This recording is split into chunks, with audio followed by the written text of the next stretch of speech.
Keliling dunia.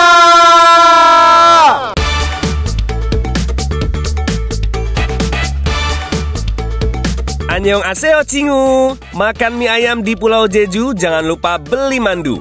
Yuk nonton keliling dunia dulu. Pantunnya bagus kan sobat? Karena pas nih, kita akan jalan-jalan ke Korea, juga ke Belanda, tepatnya Amsterdam dan Belgia. Mencari yang seru-seru. Supaya tidak semakin penasaran, mari kita terbang ke negara pertama sobat keliling dunia.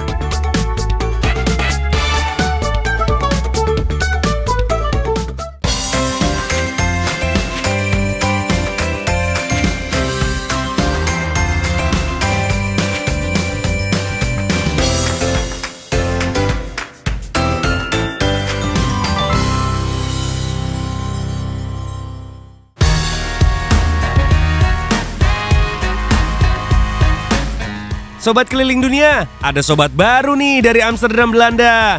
Cukup panggil dia Theo Komeng. Mantan kameramen ini sudah jadi warga lokal Amsterdam karena saking lamanya bermukim di sana.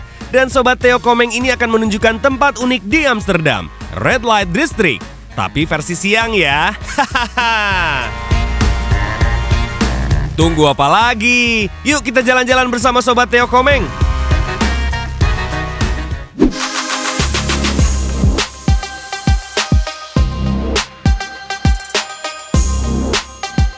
Timorkan Indonesia, Wisit Alamal, apa kabar semuanya? Ketemu lagi bareng Theo Adi di sini di Keliling Dunia Trans 7. Oh sorry, saya masih pakai masker. Tadi barusan habis naik kereta dan ya di sini diwajibkan pakai masker, terutama di transportasi umum ya. Oh ya, satu lagi sobat Keliling Dunia, sekarang saya lagi ada di depan Central Station. Ini adalah stasiun paling sibuk, kedua setelah stasiun Utrecht. Tempat ini tuh tempat paling strategis untuk kejanjian. Jadi ini biasanya dipakai sebagai meeting point gitu. Ini gitu. Dan asik. Woyo, Neketap, apa kabar? Baik. Udah dateng. Sorry bro. Tapi kenalin dulu dong. Siap. Woyo, ketemu lagi bersama Anas Vibration. Kita hari ini mau jalan-jalan bersama kalian di Amsterdam. Oke. So, sobat keliling dunia, jangan kemana-mana, ikuti perjalanan kita hari ini. And lanjut.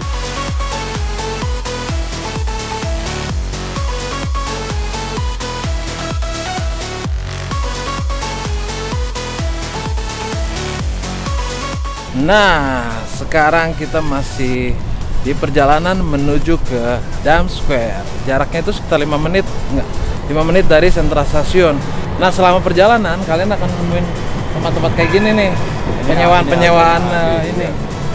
Oh iya tuh. Itu harganya 13 euro untuk dewasa dan 9 euro untuk anak-anak. Dan itu kita jalan sekitar berapa lama? Satu jam perjalanan, lumayan. Jadi kita melihat Amsterdam dari kanal.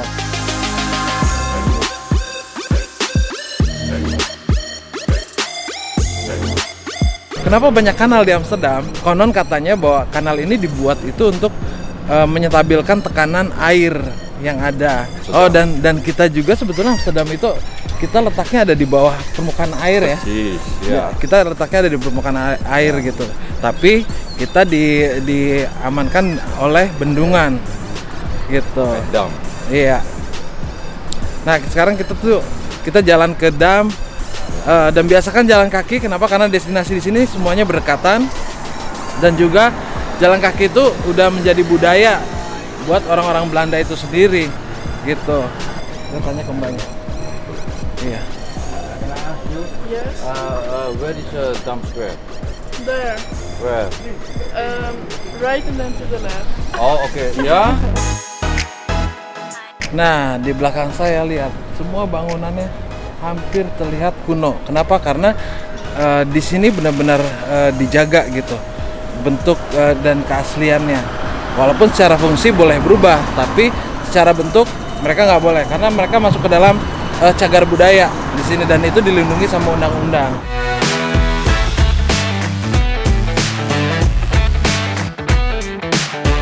Nah, sekarang saya udah ada di Dam Square. Lihat, banyak burung dara. Lihat. Wow.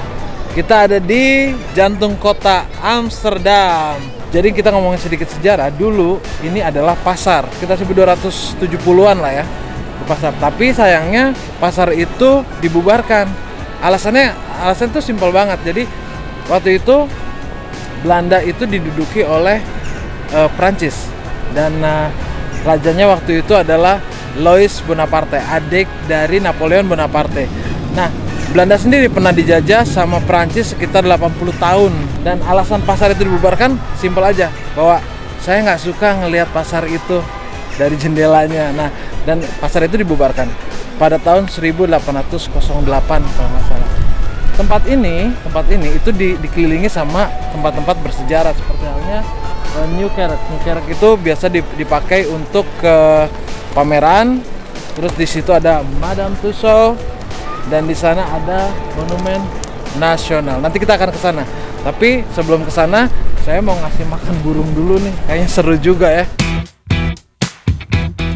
Saya mau ngasih makan burung dara dulu. Bahagia itu nggak harus mahal. Wah, lengkap banget nih Sobat Theo Komeng ceritanya tentang Dam Square atau alun-alun Dam. Karena berusia 700 tahun, nggak bikin alun-alun ini jadi terkesan tua, malah jadi tambah keren ya Sobat. Nah, kalau monumen di tengah itu apa Sobat Theo? Hai Sobat Keliling Dunia Trans 7. Di belakang saya ini adalah Monumen Nasional Belanda. Monumen ini dibangun tahun 1956 untuk menghormati jasa para pahlawan juga para korban yang gugur pada masa Perang Dunia Kedua. Di sana ada disimbolkan ke kiri dan kanan itu adalah perlawanan cendekiawan dan perlawanan dari para pekerja. Simbol di tengah itu adalah simbol penindasan di masa itu. Yang di atas itu adalah simbol kebebasan, kemenangan, dan satu bentuk baru. Wah, ternyata monumen di tengah Dam Square dalam ya artinya bagi warga Amsterdam. Ya, Kita sekarang pergi ke The Wallen. ada apa? The Wallen itu punya peran penting asal usulnya Amsterdam. Oke. Jadi Menarik. kita harus ke sana. Kalau tidak salah dengar nih, tujuan selanjutnya bener nih ke The Wallen atau distrik lampu merah. Mau ngapain sih Sobat Theo?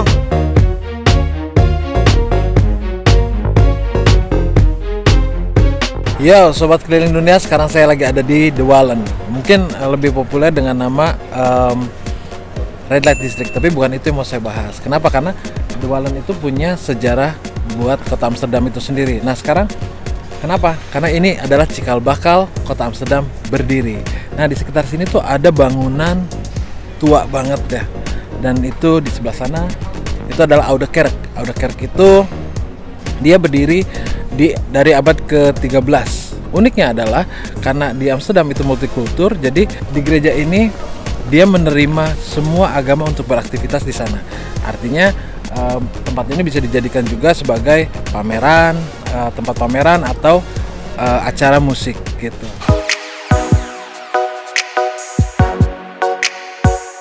Sobat Keliling Dunia pasti tahu kalau kota Amsterdam juga dikenal julukan Sin City atau kota dosa, di mana mempunyai distrik lampu merah yang terkenal ke seantero dunia.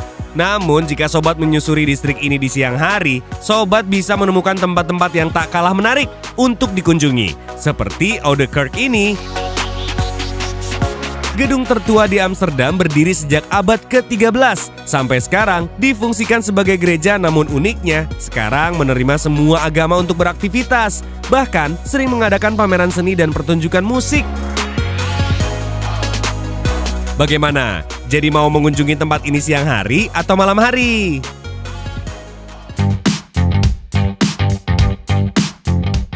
Sobat Keliling Dunia, kalau ke Amsterdam, wajib nyobain tur menyusuri kanal-kanal dengan perahu khusus. Karena nih Sobat, ibu kota kerajaan Belanda ini dijuluki Venesia di utara. Jadi dengan menyusuri kanal, kita bisa menikmati keindahan gedung-gedung yang berada di tepian aliran kanal. Kanal-kanal dibangun sejak abad ke-17 di zaman keemasan Amsterdam. Pada perkembangannya, kanal ini juga dipakai untuk transportasi pendistribusian barang-barang kebutuhan masyarakat Amsterdam. Keren ya Sobat Keliling Dunia? Jadi ingat sama Sungai Ciliwung yang juga dibangun sama Belanda, tapi hasilnya kok ya beda sobat.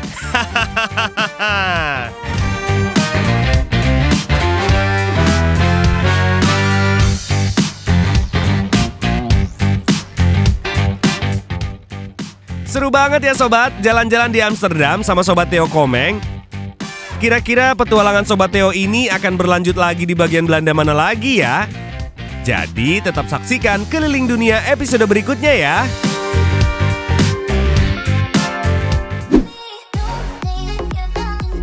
Setelah yang satu ini kita akan hangout di negara asal Tintin, Smurf, dan Lucky Luke bersama dengan Sobat L dan Liz. Jadi tetap pilih channel Trans 7 karena Keliling Dunia akan kembali.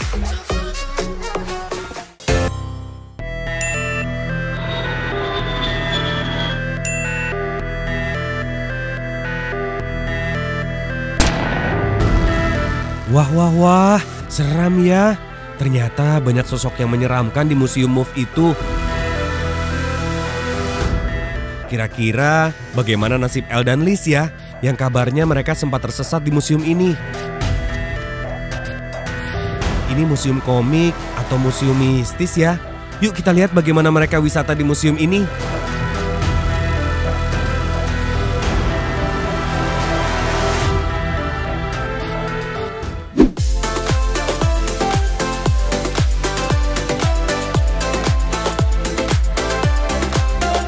Jadi guys, kita sudah ada di depan museum ini, di Move Museum. Dan museum ini sebetulnya apa sih? Coba, kamu kan orang lokal. Oke, museum ini contains, memiliki ya. Museum ini memiliki lebih dari 1000 karakter komik dari Belgia. Banyak karakter komik yang terkenal ke seluruh dunia sebenarnya. Saya bisa jadi bangga jadi orang Belgia sampai di Indonesia terkenal. Kita beli tiket dulu, yuk.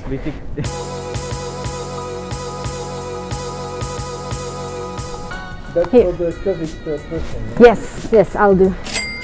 Jadi gimana kata itu, harus ditulis nama dan ya. Jadi tulis nama di sini, nama, nomor telepon supaya kalau misalnya hari ini ada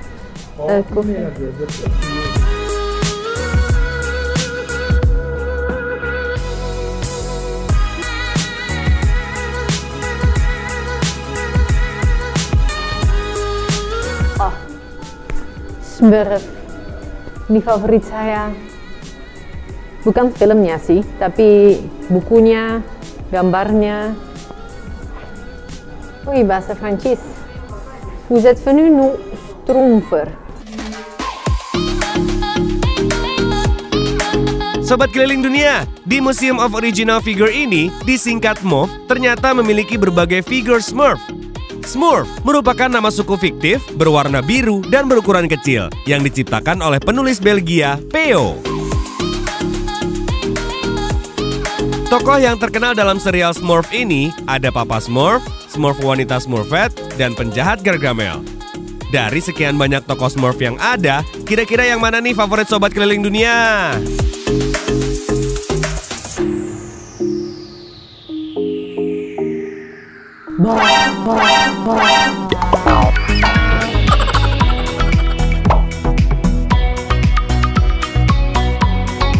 Oke.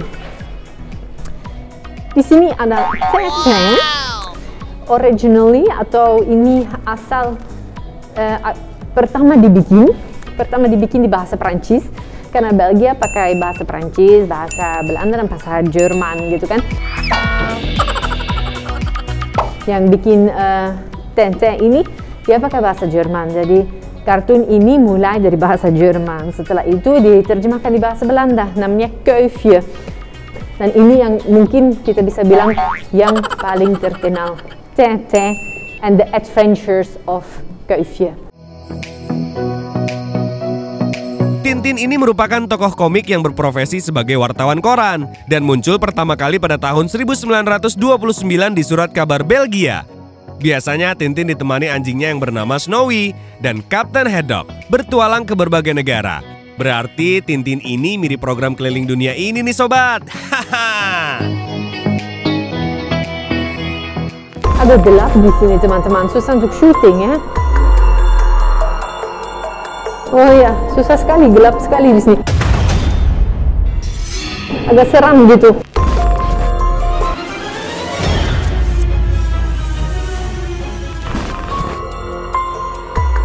Si El di mana ya? Ini Teteh, si El di mana? Mungkin kita tersesat, Linda. Astaga, kok bisa sih tersesat di museum ini? Jadi ikutan takut. Mungkin karena kondisi sepi, sedikit gelap, dan berbentuk labirin. Wajar kalau sedikit membingungkan.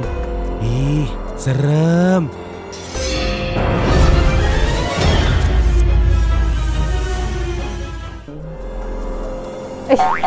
Lagi apa ya di sini?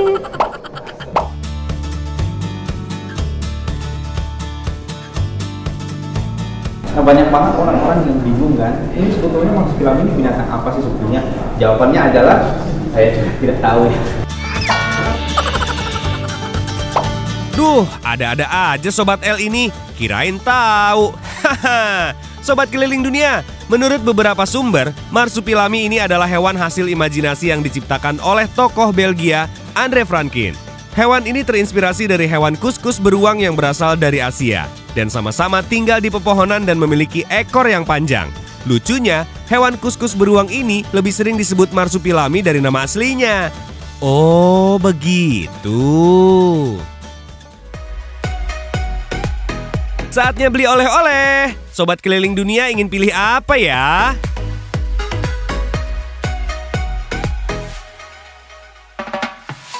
Kami sudah dapat souvenir buat anak kita Lena Gris. Orang sebenarnya belum mengerti ya. Kami beli boneka dari Tintin ya, anjing dari Tintin. Tuduh.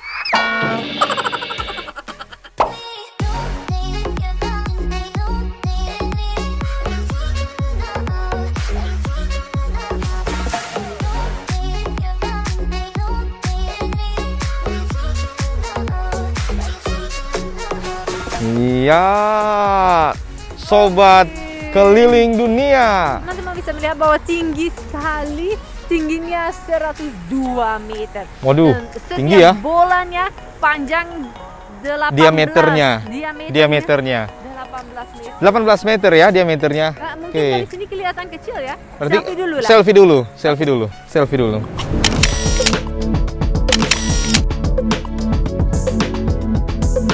Selain Mannequin Peace, Belgia masih memiliki tempat ikonik lain yang tidak kalah terkenal sobat, yaitu Atomium. Monumen yang berjarak 25 meter dari Grand Place ini terinspirasi dari objek terkecil dan tidak bisa dibagi. Dibangun karena adanya pameran Expo pada tahun 1958 dan hanya didesain untuk jangka waktu 6 bulan saja. Hah? 6 bulan? Sekarang sudah 2020 sobat, 62 tahun berdiri.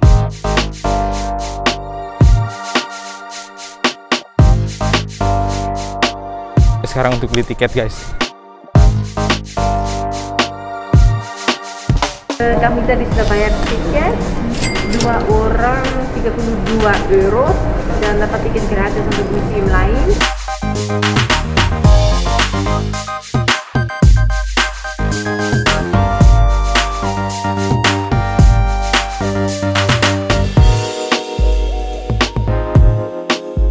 Jadi seperti inilah tempatnya. Ini bola pertama. Jadi ada informasi tentang Atomium, ya bisa baca semua. Kamu juga bisa jalan ke sana kalau mau. Bangunan Atomium ini sobat, terdiri dari 9 ruangan bola yang dilapisi baja stainless, di mana 3 bola di bagian terluar tidak dipergunakan karena menjaga kestabilan. Ruangan lainnya terdiri dari ruang pameran, konferensi, dan ruangan anak-anak belajar. Dan yang paling atas kita bisa melihat pemandangan kota Brussels dengan sudut pandang 360 derajat. Kira-kira tinggian mana ya? Monas atau Atomium? Guys, kita sudah naik nih. Tinggi ya, cukup panjang ya. Aduh. Oh. Aduh, jangan nangis dong. Ya ampun, ternyata menirlis takut naik eskalator berjalan sobat. Ya jelas saja, jarak eskalatornya mencapai 114,8 kaki atau hampir 35 meter dan merupakan salah satu yang terpanjang di Eropa. Wow, pantas Liz ketakutan, tinggi bingit. Selain eskalator naik, ada pula yang turun. Akan tetapi, eskalator ini memiliki keunikan di mana sepanjang perjalanan kita dimanjakan dengan permainan lampu warna-warni. Kira-kira Liz ketakutan juga tidak ya? Wow, kita kayak ada di dalam apa gitu ya? Wih, keren banget nih. Wih. Aduh, jadi kasihan dengan Liz. Bagi sobat keliling dunia yang ingin ke Atomium dan takut ketinggian, pikir-pikir lagi ya.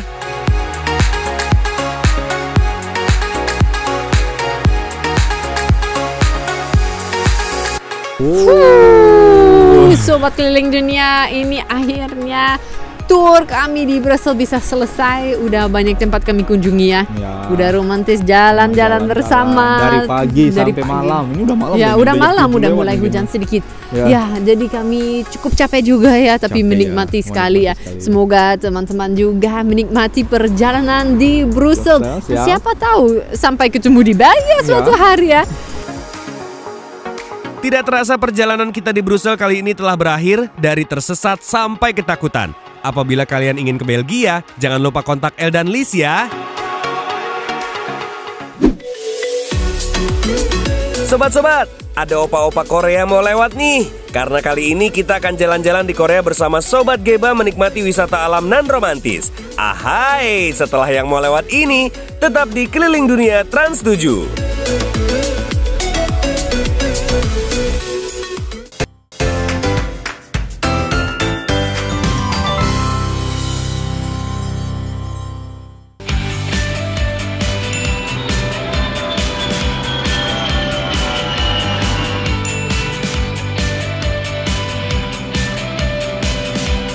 Annyeonghaseyo Sobat Keliling Dunia. Ketemu lagi nih sama Opa ganteng Bung Korea alias Kim Geba. Kali ini Opa mau ngajak kita menikmati indahnya pemandangan Korea dengan menggunakan rail bike. Wah, kebayang nggak sih Sobat gimana serunya? Selain itu, nggak lupa juga nih Opa akan memberikan suguhan-suguhan nikmat khas Korea. Pastinya langsung bikin Sobat Keliling Dunia ingin meluncur ke sini. Yuk ikutan keseruannya.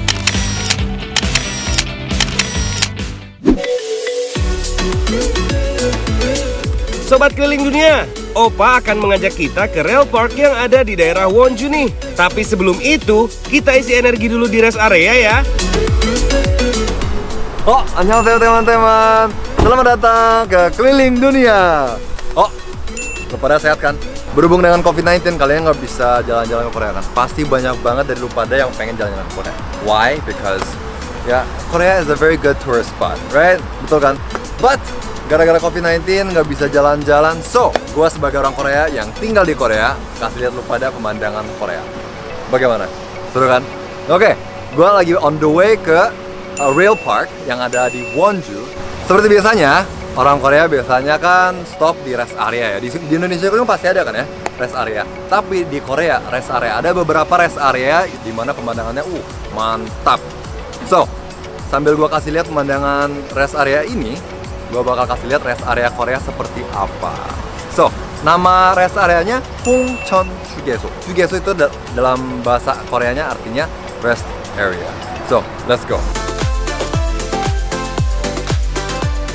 Nah, teman-teman, kita udah sampai rest areanya. Yang pertama, hal pertama yang harus dilakukan di rest area apa? Yes, that's right. Toilet. Toilet di Indonesia biasanya kita bayarkan ya. But kalau di Korea berbeda, sedikit berbeda. Di Korea toilet tidak pernah bayar, gratis. Wow. Gue kebelet pipis. Hold on. Cepetan gue.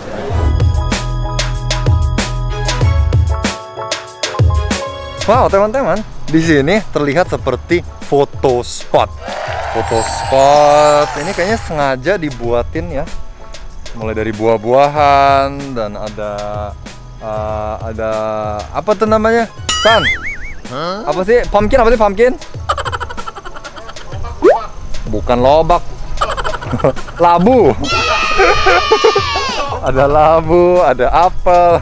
Di Korea anehnya semua tempat bisa dibuat foto spot. Why? Karena semua tempat ada suasana, ada unsur-unsur seperti apa ya? Drama Korea. Wah, ternyata banyak spot bagus nih untuk foto. Ayo sobat narsis keliling dunia, tunjukkan pose kalian. Jangan mau kalah sama Opa. Tuh lihat, Opa aja narsis banget. Mari kita foto. Sekarang kita pergi makan karena setiap rest area orang-orang kunjungi bukan hanya untuk toilet, tapi untuk makan-makan juga. Let's go. Ya teman-teman, dan tempat makannya seperti ini ya. 편의점, ada convenience store dan food store. Let's go. Oke, sekarang saatnya kita mengisi energi. Kira-kira Opa mau ngajakin kita makan apa ya kali ini? Nah, kalian bisa lihat ada nomornya kan ya? Ada nomornya. Ntar nomornya nongol di sana.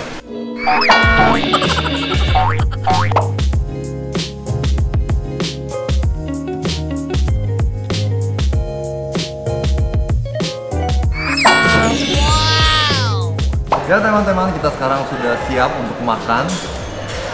Tapi seperti kalian bisa lihat, ini ada semacam plastik ya di tengah-tengah meja, itu untuk COVID-19, menjaga jarak ya.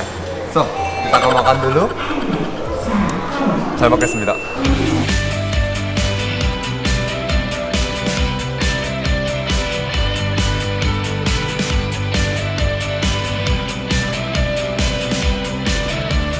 Oke, destinasi tujuan berikutnya adalah Rail Park di Wonju.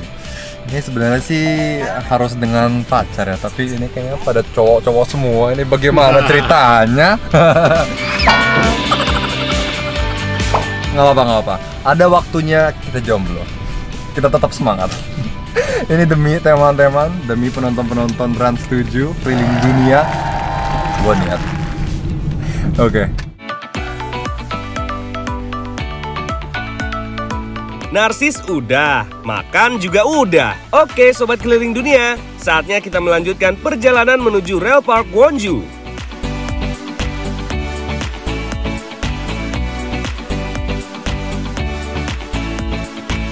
Ya teman-teman, setelah berabad-abad kegedean. Setelah berabad-abad di dalam mobil ya, kita finally sudah sampai di Wonju Rail Park. Tada!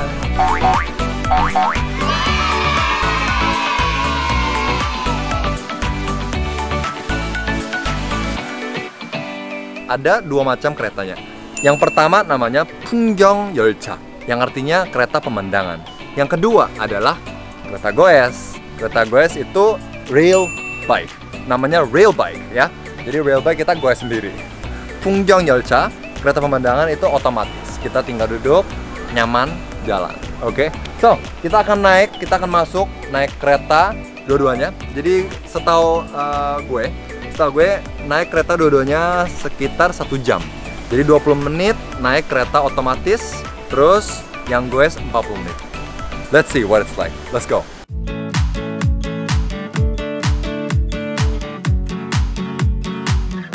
Ya teman-teman, sekarang sudah beli tiketnya. Ini tiketnya untuk 2 orang ya, 38.000 won. And then, tapi kata mereka karena yang khusus 2 orang itu semuanya diambil ya, lagi di servis. Jadi adanya khusus 4 orang, berarti keretanya lebih gede lagi. Berarti kita berdua agak capek. But it's okay, yang penting seru.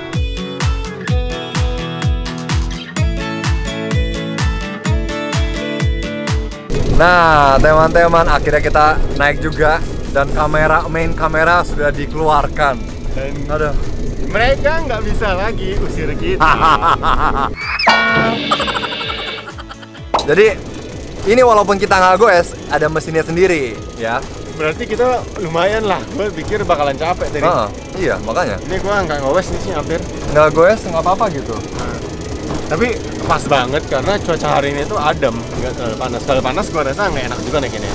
Dan petugasnya lagi nggak ada juga. Karena petugasnya nggak bisa kejar kita di tengah sini. Jadi ini sangat easy untuk digoes. Tadi konsepnya seperti ini sebenarnya. konsepnya tuh gua kesiksa gara-gara keberatan. Dan kita kan pas mau naik kan kirain bakal berat banget ya. Besi semua. Iya, besi semua.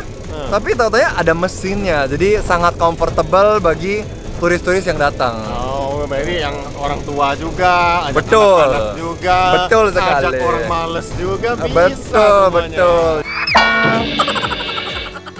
Jadi udah jauh-jauh ke Wonju, nggak usah goes-goes gitu ceritanya. Nikmatin view. Betul. Just enjoy the vibe. Mau lihat nggak view-nya? Waduh, gile, mantap. Sobat keliling dunia, sambil goes kita bisa menikmati pemandangan yang indah dan asri ini. Bikin hati jadi ikut adem. Jalur rel ini memiliki 6 terowongan dan masing-masing terowongan memiliki julukan berbeda. Di antaranya ada Love Tunnel. Lorong ini cocok banget buat sobat yang ingin menyatakan cinta ke pasangan. Teman-teman, sekarang kita sudah mau sampai lorong teriak. Wih. Namanya dalam bahasa Korea Scream Tunnel. Lalu ada Scream Tunnel. Terowongan ini disediakan untuk sobat melepas penat. Di sini sobat bebas deh teriak sepuasnya. Keliling dunia! Keliling dunia! Selain itu sebenarnya ada juga Bubble Tunnel, Party Tunnel, dan lainnya. Wah, pokoknya ini akan jadi pengalaman yang luar biasa deh sobat keliling dunia. Lihat tuh, muka opa aja bahagia banget kelihatannya. Oke teman-teman, sekarang kita baru selesai naik rail bike ya, rail bike dengan kereta pemandangan. Sobat keliling dunia, gimana jalan-jalannya sama Bung Korea? Seru kan? Emang enak ya keliling dunia? Udah nggak keluar uang, bisa jalan-jalan ke 3 negara. Tuh kan, nggak terasa akhirnya sampai juga di penghujung acara. Dan kalau sobat pengen tahu lebih banyak tentang keliling dunia, silakan main-main ke akun Instagram @kelilingduniatrans7. Kamsahamnida.